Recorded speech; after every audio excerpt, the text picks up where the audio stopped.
Assalamualaikum warahmatullahi wabarakatuh. Hello guys, perkenalkan nama saya Unaisa, salah satu mahasiswa Universitas Islam Bunga Bangsa Cirebon dengan prodi Pendidikan Agama Islam. Video yang kali ini saya buat adalah untuk memenuhi tugas ujian akhir semester mata kuliah Fikih Munakahat dan Jinayah dengan dosen pengampu kita Bapak Dr. Randes Kiai Haji Abdul Hayy Imam MAG. Pada kesempatan kali ini, alhamdulillah saya dapat mewawancarai seorang narasumber yang bernama Ustadz Bahrudin SPDI. Untuk mempersingkat waktu, mari kita simak videonya bersama-sama.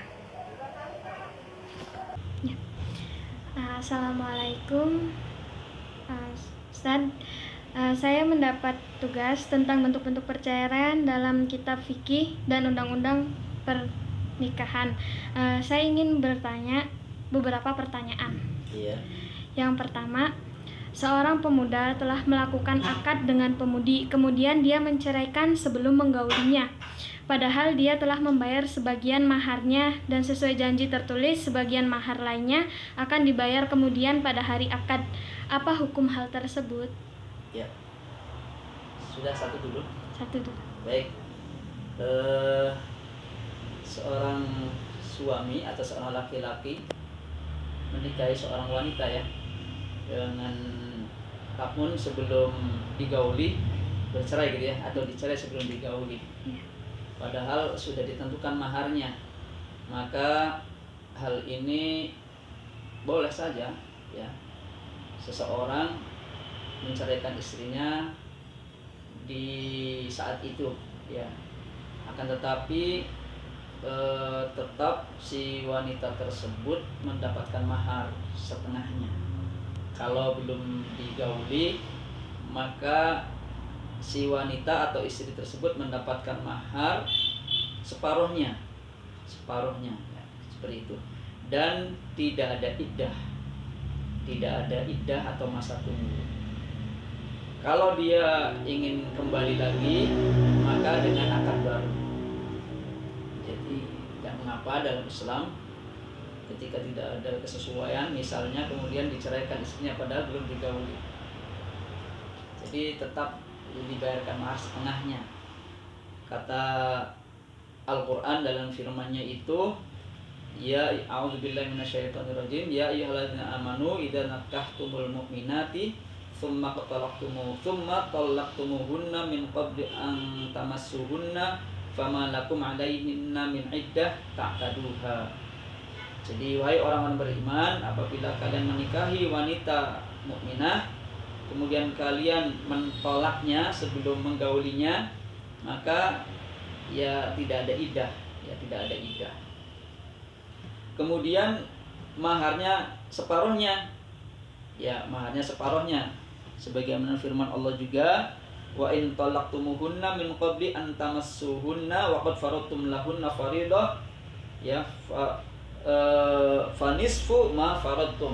Nah, di sini menunjukkan apabila seorang laki-laki dia menikahi wanita dan si wanita itu belum digauli, maka dia memberi mahar kepadanya apa yang telah ditentukan oleh Allah untuk mereka, yakni fanisfu ma faradtum, setengah mahar apa yang telah ditentukan oleh Allah buat kalian. Jadi itu yang pertama.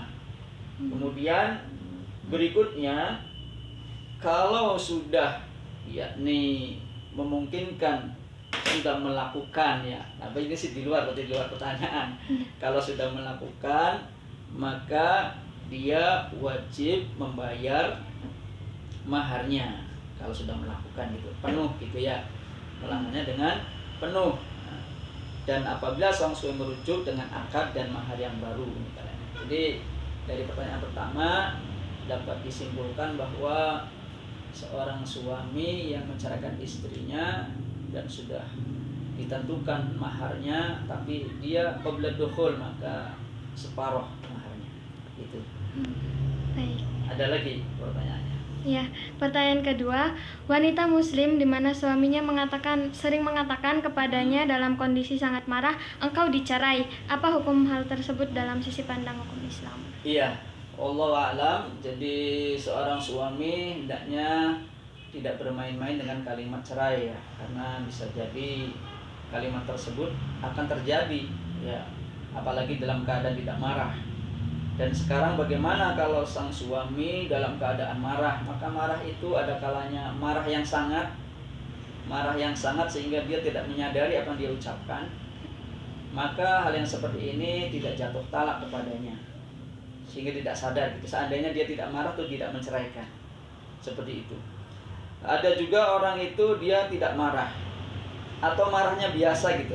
Pada umumnya orang ya marah. Ada orang kan cerai itu ya biasanya ada marahnya, tapi masih biasa, kita terkendali, maka ini jatuh talak. Jadi kalau marahnya itu sampai dia tidak menyadari ya, maka itu bisa jatuh talak. Tapi ya kalau dia marahnya itu biasa gitu, masih terkendali, maka jatuh talak. Ada seseorang misalnya karena sangat marah ya, terus dia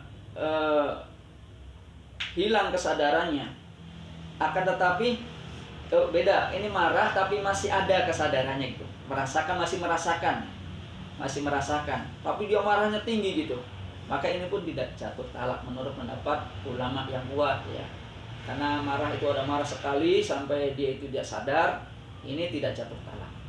Ada juga marah juga tinggi tapi dia masih merasakan ada kesadaran ya nantinya, maka ini juga tidak jatuh talak.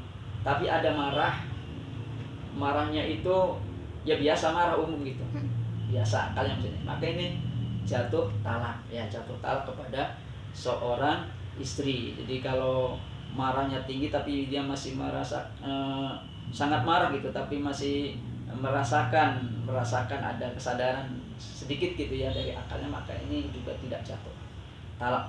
Karena kata Nabi SAW, la talaqa wala inaqa ya fi ighlaq. Jadi tidak ada talak ya yang sah.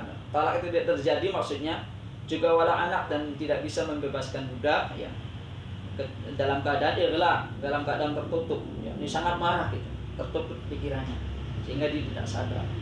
Lagi ada masalah sampai dia berucap seperti itu, dan itu tidak jatuh talak. Itu ya Mbak Unes. Iya. Itu saja ya. Ada lagi Mbak Unes? Sudah, baik. Terima kasih Ustadz Bahrudin atas ilmu yang telah disampaikan. Iya. Assalamualaikum warahmatullahi wabarakatuh. Waalaikumsalam warahmatullahi wabarakatuh.